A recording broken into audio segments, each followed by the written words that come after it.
2% of capital goes to women GPs or women-run businesses, right? I want to understand what you think some of the underlying reasons are. What kind of access do the businesses on the ground have, particularly for SME? Perhaps we need to rethink the structure of some of the foreign capital that essentially comes onto the African continent. What was that process? As a girl who had grown up in Ghana, working for one of the top investment banks in the world.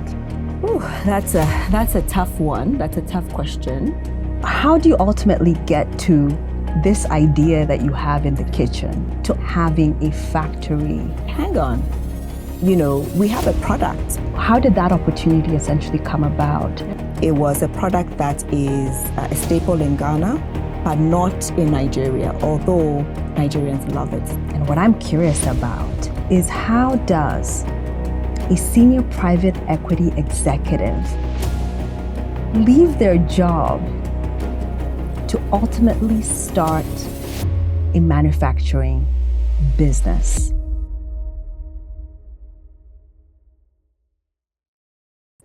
Welcome to the Doers Defined podcast, where our mission is to elevate and amplify emerging market heroes who are bringing positive change. And with me today is my guest, Nana Afoah Appiah-Korang. What a beautiful name. Thank you. And she is a phenomenal woman. The reason that I met her is that you're one of the top female capital allocators in Africa. You're a senior executive in the private equity space. You're a mother of 3 teenage children. You sit on phenomenal boards, including the Doers Defined Advisory Board, which I thank you for. And you're a co-founder of a food manufacturing business in Nigeria. So let me ask you, how would you describe yourself? First of all, Elsie, it's wonderful to be here. Thank you so much for having me. And I just wanted to say that it's been really wonderful getting to know you. And it feels like I've known you for a very long time, even though we met just recently. And pleasure to serve on the advisory board of Doers Defined.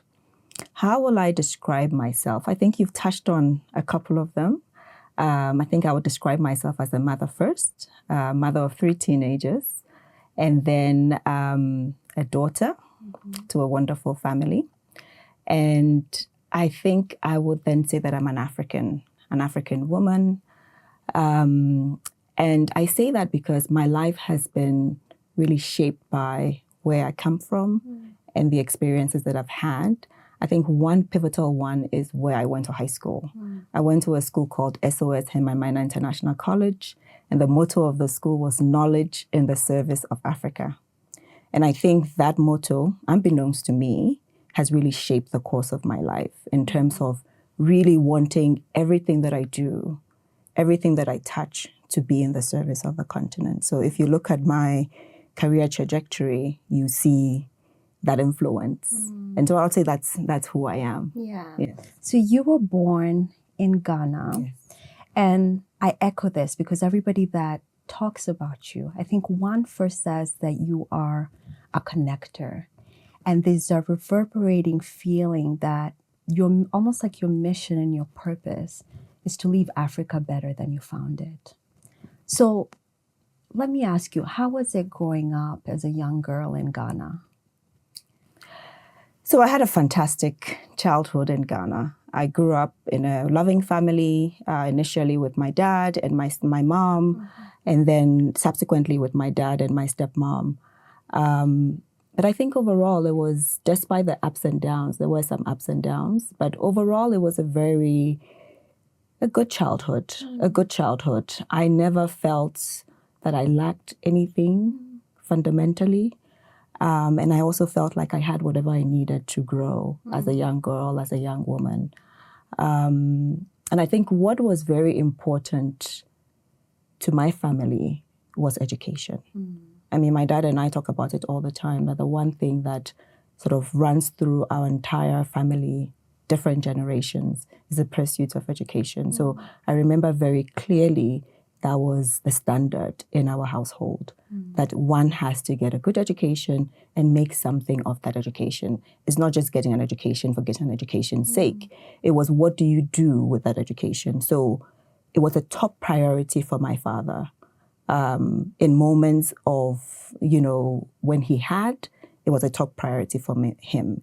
And in moments when he didn't, when times were tough, education was a top priority. So I think in a sense, I do remember moments when we didn't have a lot, but I remember that even in those moments, we had great education. And so for that, I'm very thankful to him. And that's something that I'm also passing on to my children, the pursuit of education. Oh, that is so beautiful. And I think it's worth highlighting that your dad was educated in the U.S. And I say this, as an African man of those days, that's important to note, that he was an engineer, right? That your mother was a math teacher. Yeah. And so by no surprise, that's the brilliance, of who you are today. Yeah. I mean, I think, again, I'm grateful to my parents, including my dad, my mom, my stepmom. My dad, as you said, he won a scholarship actually to go study in the US. He didn't come from the background where his father could afford for him to go to the US for education. So he won a scholarship to go to the US and do his bachelor's and his master's. And he worked for a little bit in the US before coming back to Ghana to serve his country eventually. Yeah. My mom, as a minister in the Rawlings administration. So he was Minister for Power and then Minister for Works and Housing. My mom, as you said, went to Teachers Training College. And so again, education was very important in our family. My stepmom also actually had a degree in education from university in Ghana. So I was surrounded by, parents who, again, education was very important. And I'm really grateful for that. I think it allowed me to have the career that I have today. And it's instilled that same purpose for the next generation of our family. Yeah. So you move from Ghana, you go to the US, you graduate from Mount Holyoke. Yes. Why Mount Holyoke? And I think for most of there's some viewers that might not know that it's an all-girls school, right? So why did you choose Mount Holyoke as the place you were going to study? So maybe I'll give you a little bit of a backstory to that. So when I was about 13, 14 or so, I just finished, I guess, the equivalent of middle school, and then was looking to go to senior secondary school or high school for some of the audience watching. And in Ghana, the rite of passage was to go to a public high school. And most of the public high schools were single-sex schools. So you had the girls' schools, the boys' schools, and I had gotten into one of the top girls' schools. Yeah. But at the same time, my father had also found out about the school that I talked about, SOS Hememana International School. So I ended up going to SOS Hememana International School, which was a co-ed school. So I had missed out on the opportunity of going to an all-girls school. And most of the graduates from this school that I had encountered in my life I thought were phenomenal. They were strong women doing amazing things. I wanted to be part of that community. So I always thought, okay, I didn't get to do that in high school. I wanted to explore what it was like to do that at the college level. So when I first went to the United States, I actually went to a different school. I went to a school called St. Mary College, which was in Leavenworth, Kansas, of all places. Yes. But after 2 years, I felt like I needed more challenge. Yeah. And at that point in time, I knew I wanted to go to an all-girls college. So I applied to only all-girls schools. I applied to Mount Holyoke, Smith, and Wellesley. And I chose to go to Mount Holyoke, which was probably one of the best decisions I've made in my life as well. Yeah. Yeah. Incredible. Then from there, you end up joining Goldman Sachs. And I think we share that in common because that was also my first employer. But uniquely in private investments. Right. And at the time, I'm not even sure that was even an option, right? So you kind of only knew the investment banking track. That's right. And the trading track. Right. And I went through the trading track. So tell me, ultimately, what was that process from Mount Holyoke as a girl who had grown up in Ghana, ultimately working for one of the top investment banks in the world? Yeah. So typically when I tell my story, I talk about certain points in my story, which I ascribe to luck, maybe God placing the right people in my path, or being at the right place at the right time. For what, and for whatever it is, I had some great opportunities, and I think Goldman was one of them. And just to go back a little further, I found out about Goldman through SEO, so Sponsors for Educational Opportunities. This was a platform that gave students of color the opportunity to work on Wall Street, because as you and I know, it was really difficult back then. Yes. So I found out about SEO through a friend of mine at Mount Holyoke College. She was a Filipino, and she had just finished her internship at Goldman. I believe it was Goldman as well. So she came back to campus, did a seminar, told us about it. And I was really intrigued. I didn't really know anything about investment banking or Wall Street at the time, but it sounded interesting. So I applied to SEO. I got in. And lo and behold, they put me at Goldman Sachs in real estate PIA, which was, again, another pivotal moment in my life, because here I'm learning about third-party capital being used to invest in real estate, which was something that I had absolutely no idea about, right? I had no idea you could actually take third-party money, invest, make money, return part of it, and keep part of it. Yeah. And make wealth, and become wealthy as a result. Become wealthy doing that. So that was very interesting for me. It was an interesting internship, which resulted in a full-time job offer. So I was going into senior year at college with a job in hand, and it was fantastic. That was a wonderful feeling.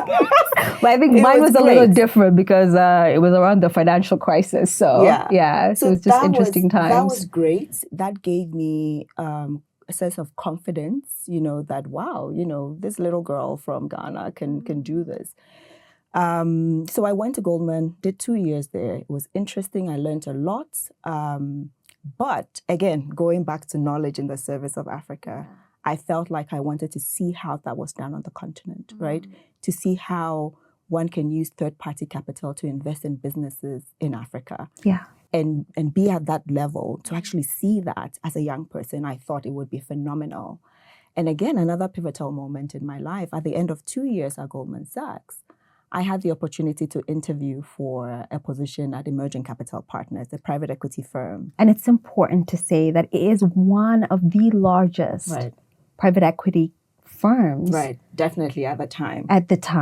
Right. And again, for those who, might not be aware, when you're getting out of, I guess, an analyst position, the normal track, again, would have been either, if you were exceptional and a star, you would ultimately become an associate, or you go back into business school.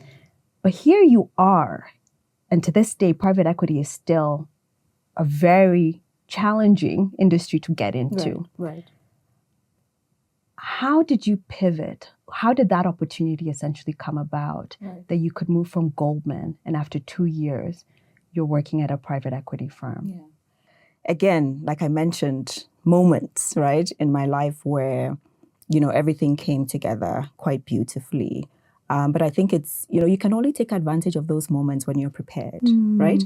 And so, again, at the end of the 2 years, I was trying, like everybody, I was trying to figure out what I was going to do. Some of my friends were going to business school. I didn't think I was quite ready for business school because at the time, I didn't really feel like I had figured out what I wanted to do. I knew I wanted to move back to the continent. I knew I wanted to do something related to the continent. So actually, I had packed all my bags and I was going to go back to Ghana and figure it out. I figured I could go work for a bank and just figure it out because I knew I wanted to do something related to the continent. As luck would have it, apparently there was an analyst who was leaving to go to business school, so there was a position to be filled. A friend of mine, a very good friend of mine, had heard about the opportunity, but she was going to business school, so she told me about it. I ended up applying, and I ended up getting the job. And again, like I said, I stayed there for 16, 17 years, so clearly it was something that I thoroughly enjoyed. I started off in the Washington, D.C. office, and I had this incredible opportunity to move to Nigeria, initially to help run the office.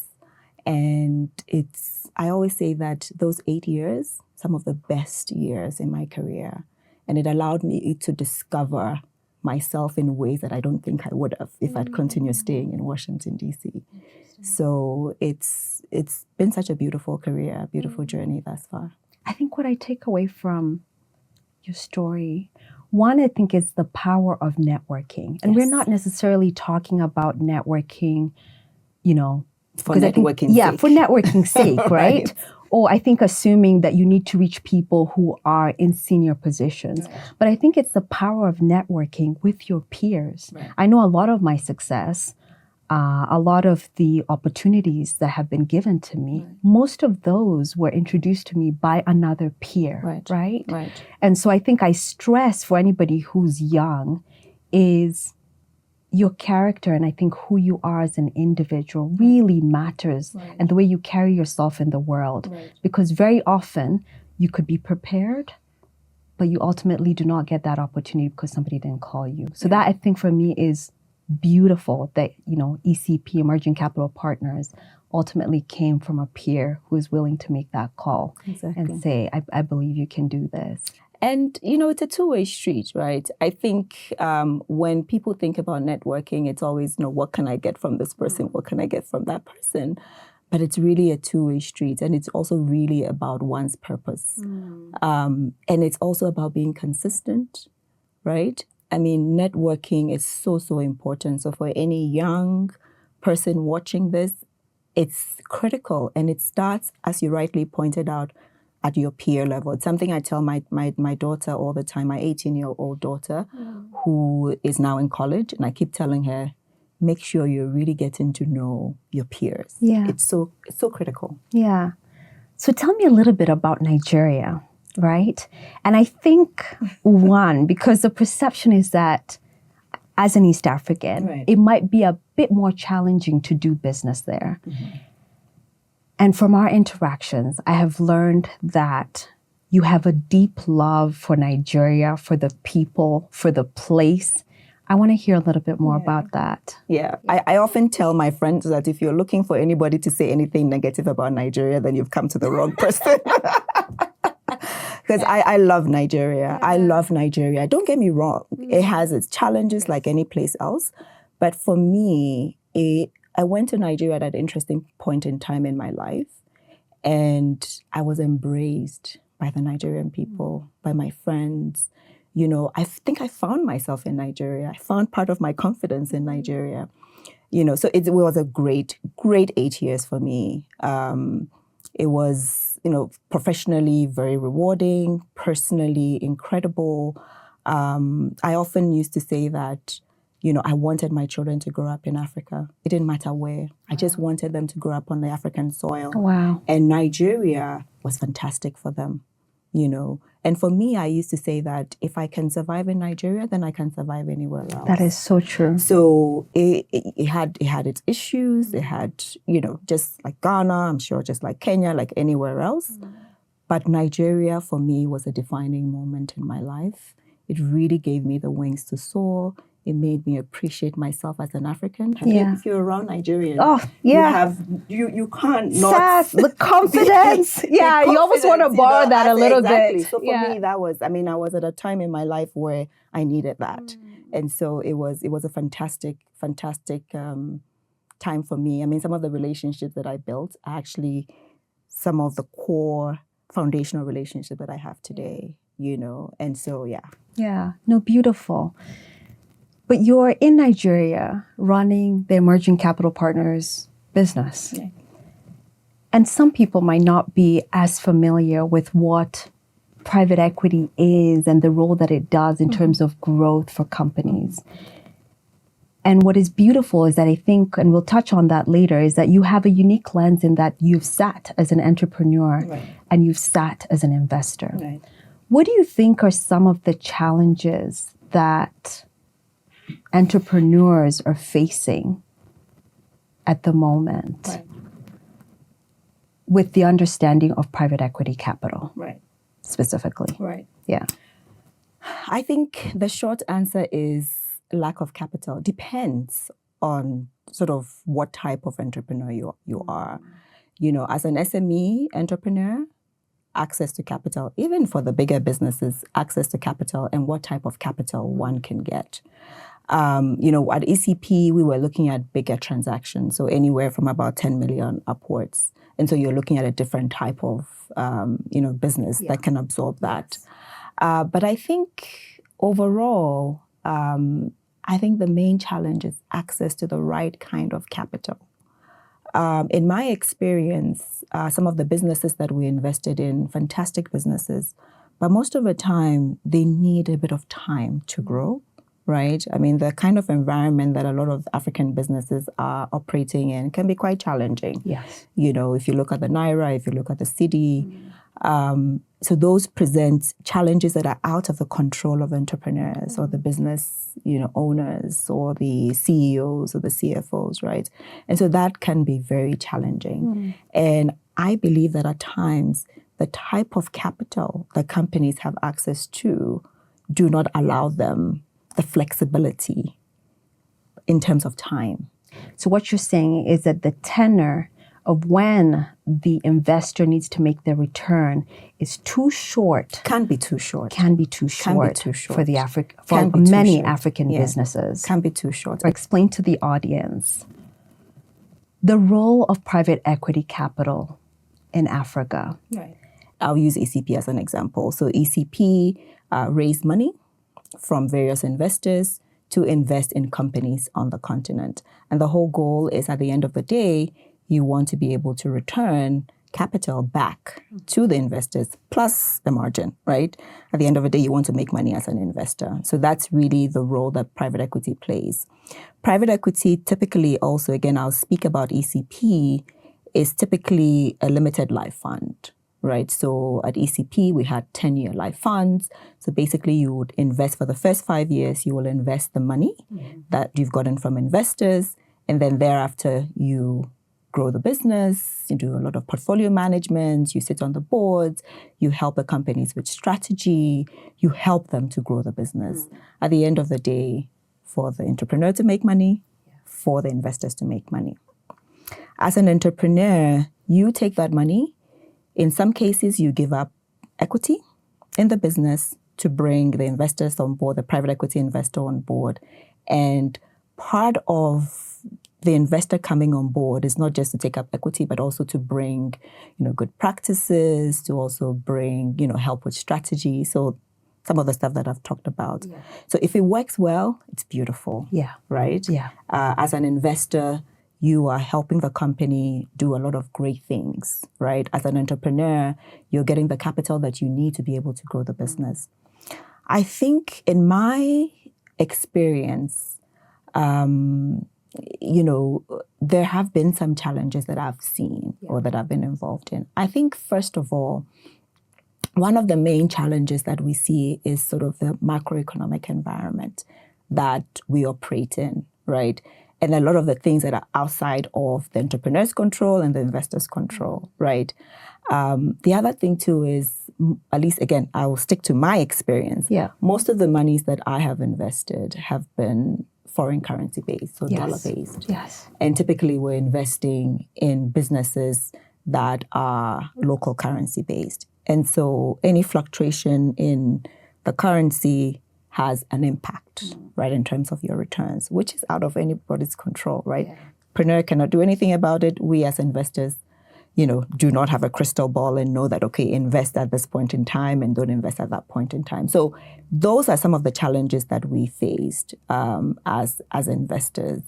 You have situations where the underlying business is doing great, but by the time you look at your dollar returns, it might not necessarily translate to what you're seeing on the ground. And so those are, some of the challenges. And then I think in terms of the structure of the private equity funds, typically it will be a 10-year life fund, the first 5 years typically to invest, and then subsequently, you as a private equity investor, you're doing a lot of portfolio management, bringing best practices to the companies, sitting on the boards, in some cases educating the entrepreneur in terms of what private equity or, can do for the company. Yeah. So I absolutely enjoy that aspect of my work at ECP, working with the companies to create value for the entrepreneurs and for the investors.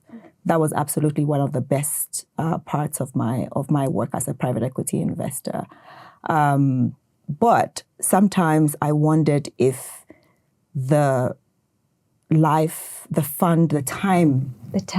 tenor of the fund was a bit restrictive. Yeah. I've been involved in certain situations where if we had a bit more time, had a bit more patience, had access to more patient capital, potentially that could have been the difference between a 2 times or 4 times, return on capital. But, one has to work within those structures. But I think overall, the value that access to private equity capital brings cannot be denied in terms of job creation, in terms of the access to capital. But again, what kind of access do the businesses on the ground have, particularly for SME? I think now that I'm an SME entrepreneur myself, I fully appreciate how difficult it is to get access as a small business. If you're looking for anywhere from $100,000 to, let's say, $1 million, incredibly difficult. Yeah, and we'll get to that. But I think the key takeaway for me, from what I'm hearing, is that perhaps we need to rethink the structure of some of the foreign capital that essentially comes onto the African continent to match some of the unique challenges that we have here. And you explained about currency fluctuation, et cetera. And that with a longer tenor, you could achieve a lot more. So I'll go back again, I think, in terms of the types of businesses that private equity essentially is looking to, and the issue around governance. So can you talk to me a little bit more about what are you usually looking for for a company that you're willing to invest in? The interesting thing is the type of businesses. Again, I think the sectors, most PE firms will be sector agnostic, particularly if it's a generalist fund, which ECP was. There's some funds that are sector-focused funds, so you have a fund that's specifically looking at certain sectors. But I think overall, cutting across the board, most investors are looking to back teams, right? Of course, it has to be an interesting company. It has to be a company that fits whatever mandate the investor has. And it's not just for private equity. I think all investors. Yeah. By the end of the day, you're backing a team. You're backing a person. Yes. Right? I'm backing Elsie because I believe in Elsie's vision. I believe in what Elsie can bring to the company. I believe in what Elsie wants to do with the company. And I believe that Elsie is the right person to run the company. Yeah. Right? And so at the end of the day, that's what it is. Because most private equity investors are not looking to run the businesses themselves. Yeah. Right?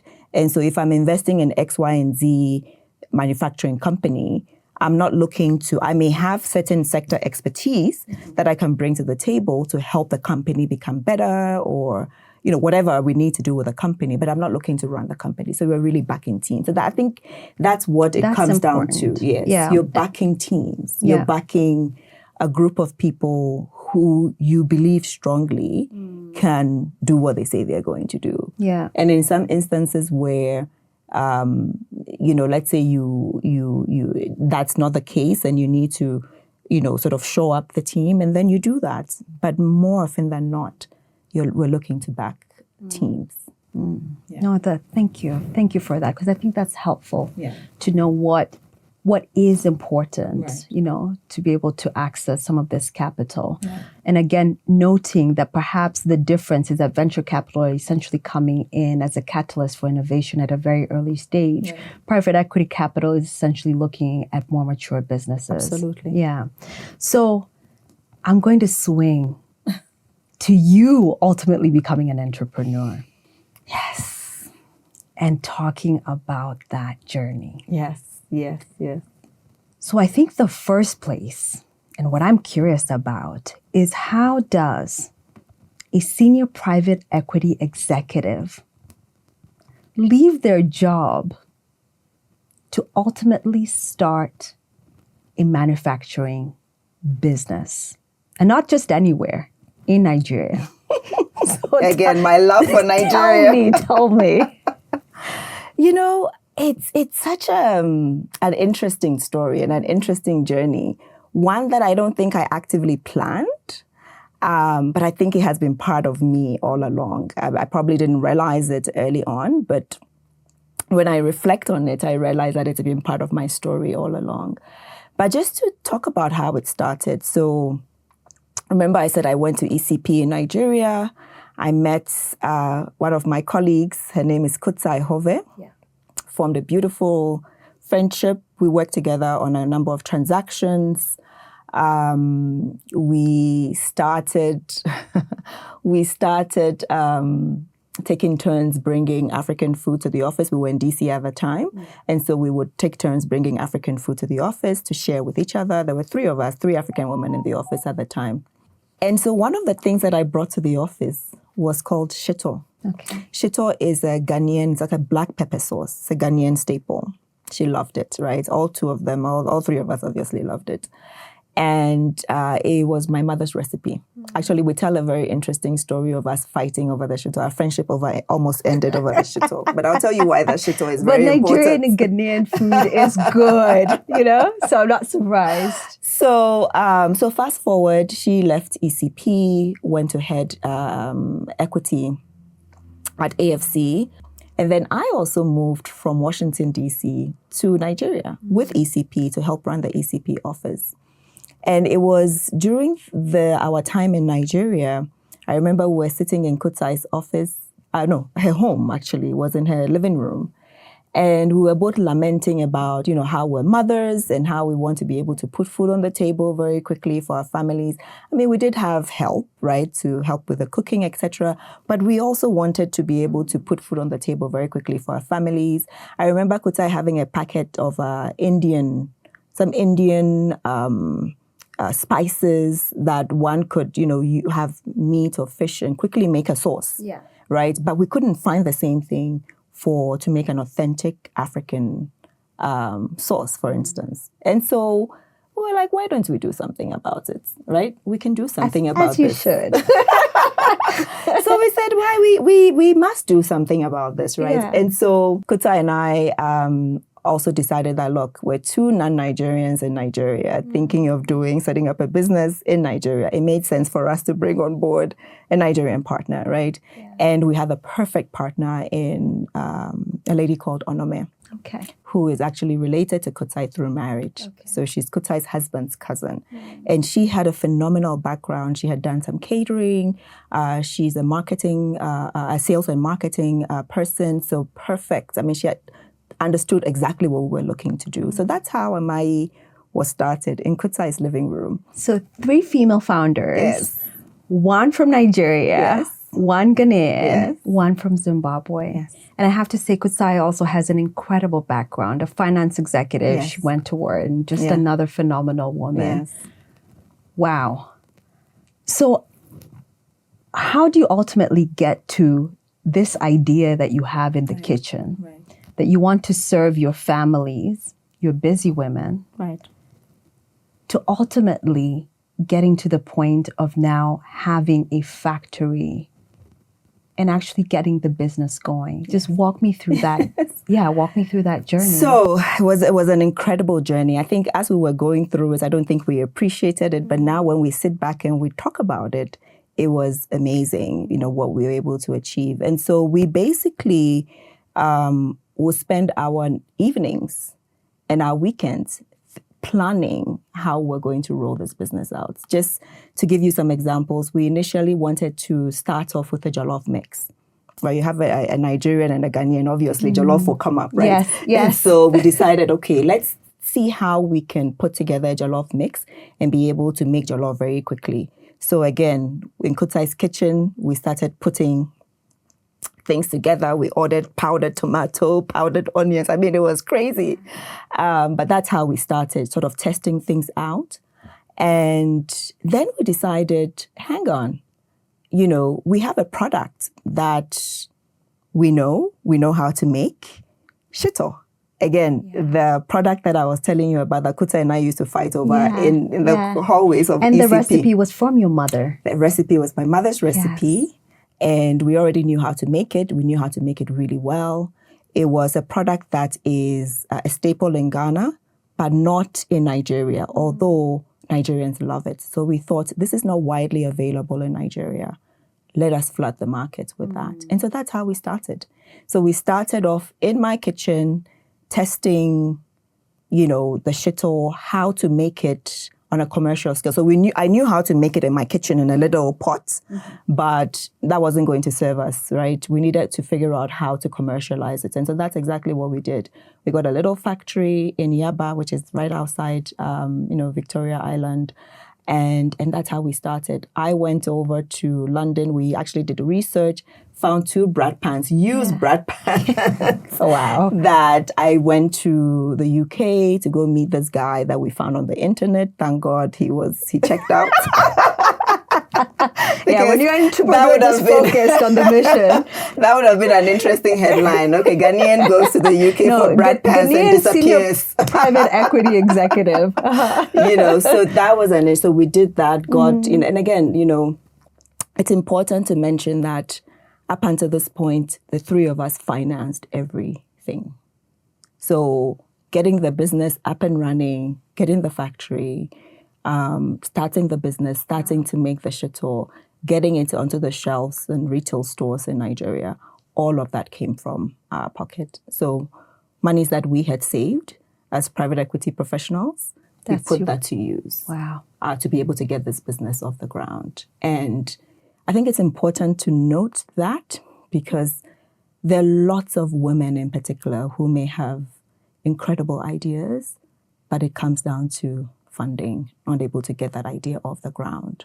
And I think it's also important to note that it became very clear to us that if this business was going to do what we wanted it to do, one of us had to be at the helm of it. Okay. And so Kutsai made the decision that she was going to quit her 6-figure job at AFC. Wow. And for the audience who know about AFC, they will know that was a really nice... You don't leave the perks. Yeah. So she left that to go run the business. And she's been doing that for, I want to say maybe 6-7 years now. And I think the company has gotten to where it is under her leadership. I always tell her, thank you. Yeah. Because much as Onome and I are involved in strategy and fundraising and developing our products, because we develop our products ourselves, right? We are women who know what we want on the table, and we develop them for ourselves, for our customers. But having her day in, day out in the company has been life-changing. It's been phenomenal.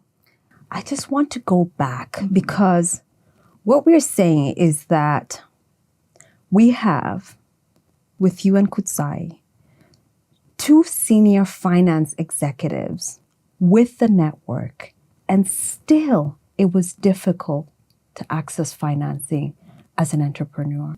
How? I want to hear more. I want to understand what you think some of the underlying reasons are. Right. I mean, I think I will maybe tweak the question to it, and still it is difficult. It is difficult. I mean, I think when we started this business, I think foolishly, Kutai and I were quite naive, right? We thought, we'll put in our own money, we'll show investors that we've committed our own money and we're committed and we're dedicated and we should be able to raise additional capital.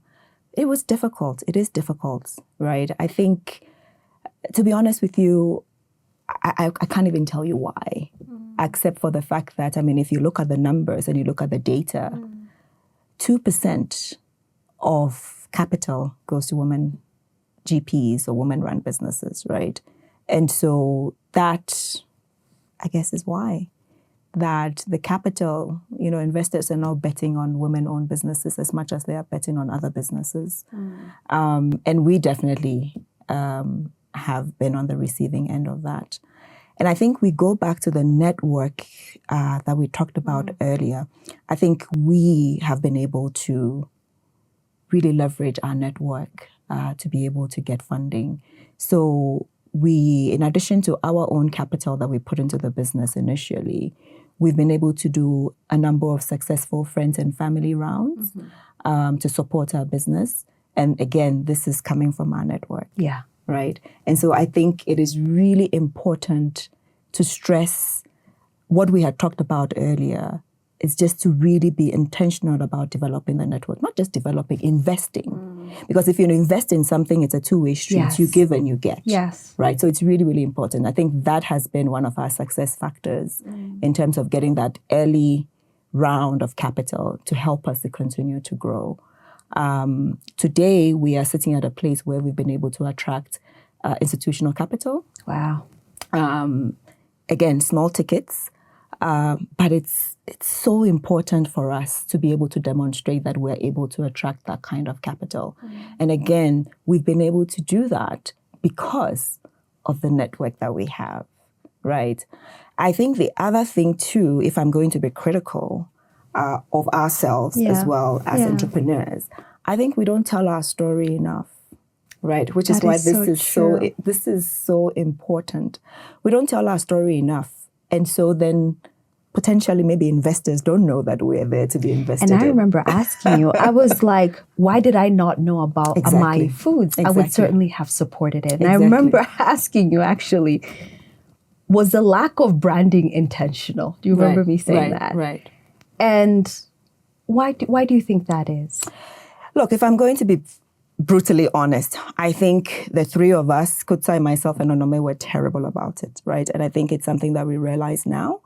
And we are getting out of our comfort zones and doing things like this and telling our story and putting ourselves out there. So I think that's one thing that we need to do and do more, in our own way that feels authentic. Yes. Right? Yeah.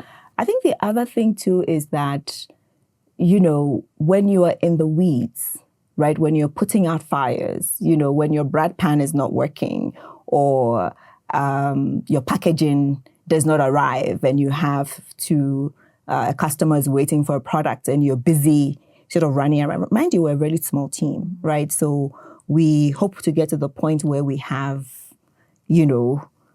the works. Yeah. But, at the moment, or even let's say a couple of years before, we were at the point where, having your website up or sort of talking or branding yourself on LinkedIn wasn't a priority, even though it's important. And I think we realize that now.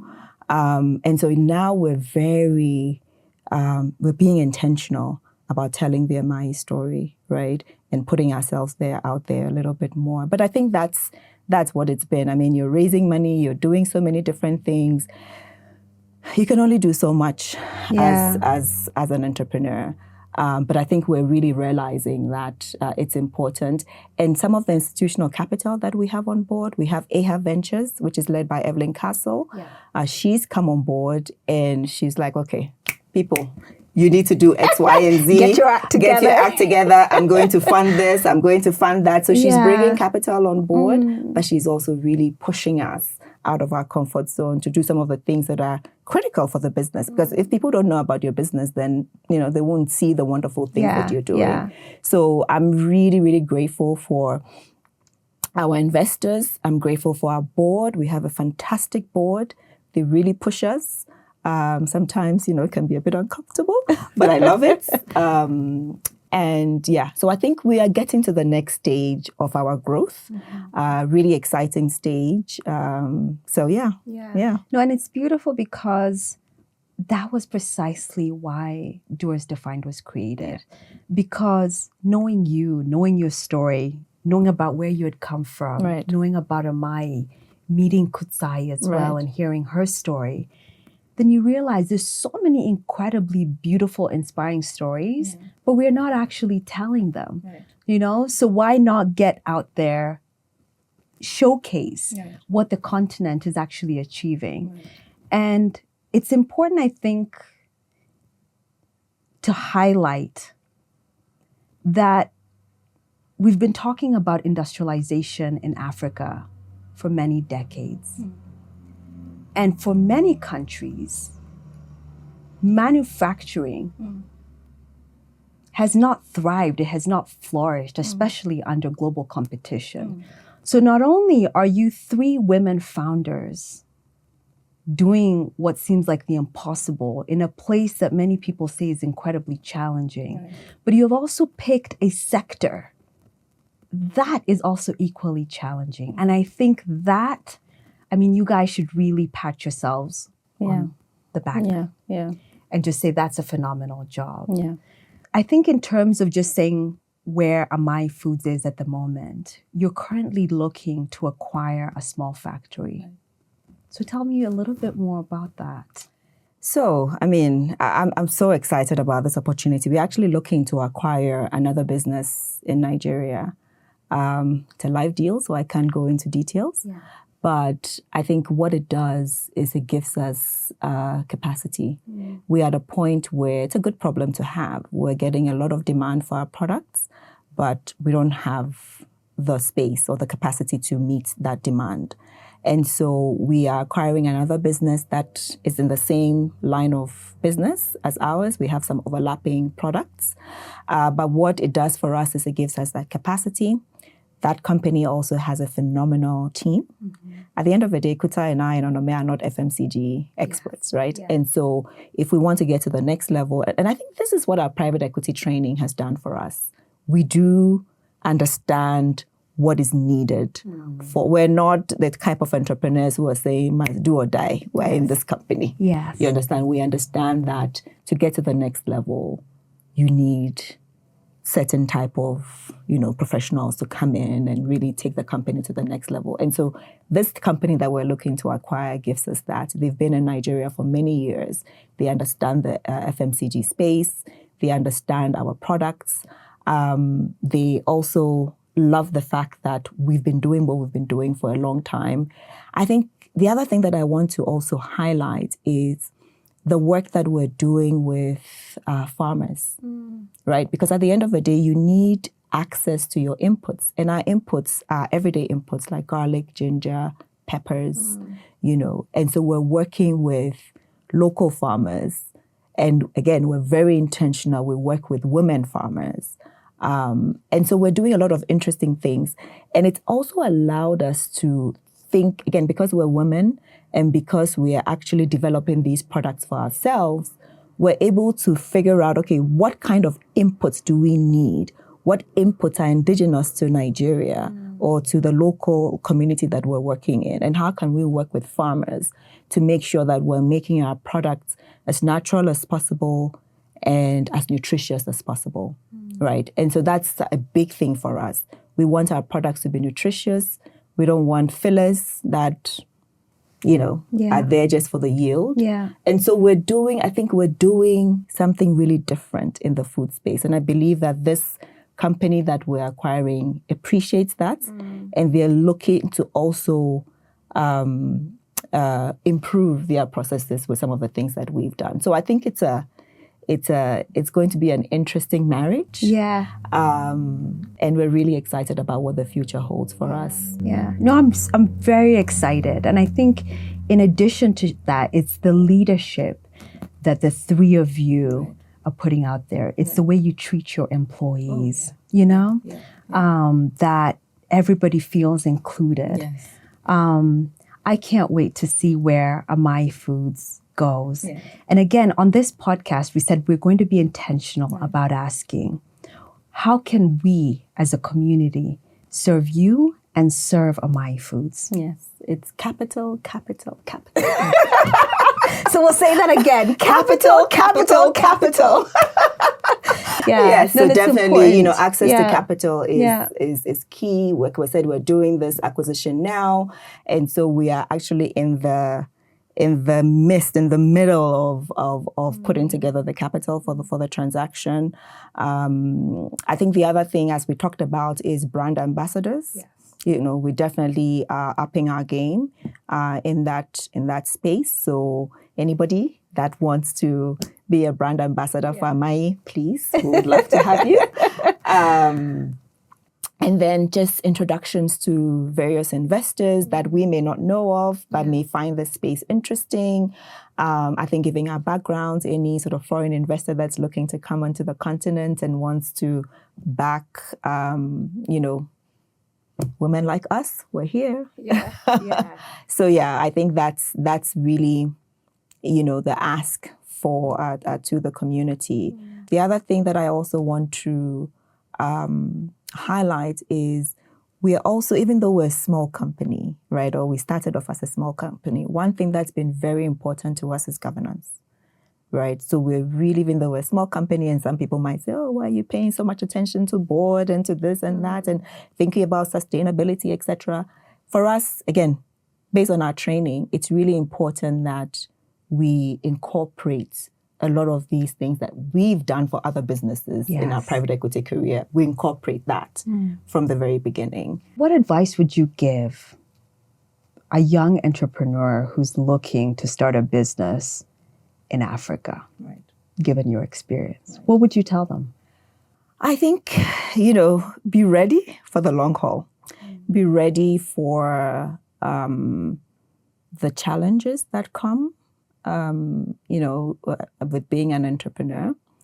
I think that it's also really important to be clear in terms of what that business is going to do. And then also to be quite open because, what we started off to do day one is very different from what we're doing today. So I think one has to be really open to whatever changes may come, as long as one is staying on point or on course or on purpose. So the purpose will stay the same, but how the business morphs over time might be different. So for us, we started off a business, we were really intentional about, serving women. That's how we started off, right? I think by and large, we're still doing that, so whether it's our employees, we're very intentional about making sure we're promoting women, we're hiring competent women, whether it's our farmers, we're making sure that we're being intentional about that. I think we were doing 2X before 2X became a thing, right? But we didn't know it, but it was just based on our own experiences. Things like, we have Lizzie, who is an exec assistant at Amayi, who brings a baby to work. And we accommodate that. We might not be able to do it for everybody when we're a really big company, but for now, we really support her to be able to do her job and do it well when she needs it. So I think as an entrepreneur that's starting out, one has to put in the hard work. It's a lot of hard work, right? Like I mentioned, we were working our day jobs and then doing Amayi in the evenings and the weekends. So it takes a lot of time. So one has to be prepared for that. I think it's really important to the extent that one can to also have a little bit of a buffer in terms of capital, if it is possible. Personal capital? Personal capital. Interesting. Okay. Personal capital. I don't think Kutsai would have been able to quit her job and run Amayi full time if she didn't have a little buffer, right? Because, she hasn't taken the kind of salary. I mean, we can't afford the kind of salary she was making at AFC for sure. So she definitely took a steep pay cut. So I think that's also a lesson learned for us. Maybe we thought that the business would take off, with our business plans. Okay, year 3, we are shooting to the moon. Yeah. It takes time. And reality is different. Reality is different. It takes time. Most of the time when people see businesses that are thriving and they are on LinkedIn and said, we've done X, Y, and Z, people don't see the journey, right? It's usually a 10-year, 12-year journey for most businesses. Yeah, there's some businesses that are, off to the races in a short period of time, but it takes time on average. It takes quite a bit of time to get to where we have gotten to and looking to get to. So I think one has to be realistic about that as well. Yeah. And then how do you define success for Amayi? When I think about Amayi, sort of where we started from and where we are today, I say we are quite successful because we're going concern. We're still at it, particularly having gone through the COVID era. A lot of businesses folded. if you recall. Yes. And so for me, I think we've done phenomenally well. That we're still a going concern. We are growing. This year alone, we're looking to more than triple our top line from last year. Wow. Last year was a difficult year for us, but this year, like I said, we've localized part of our inputs so that our margins are much better.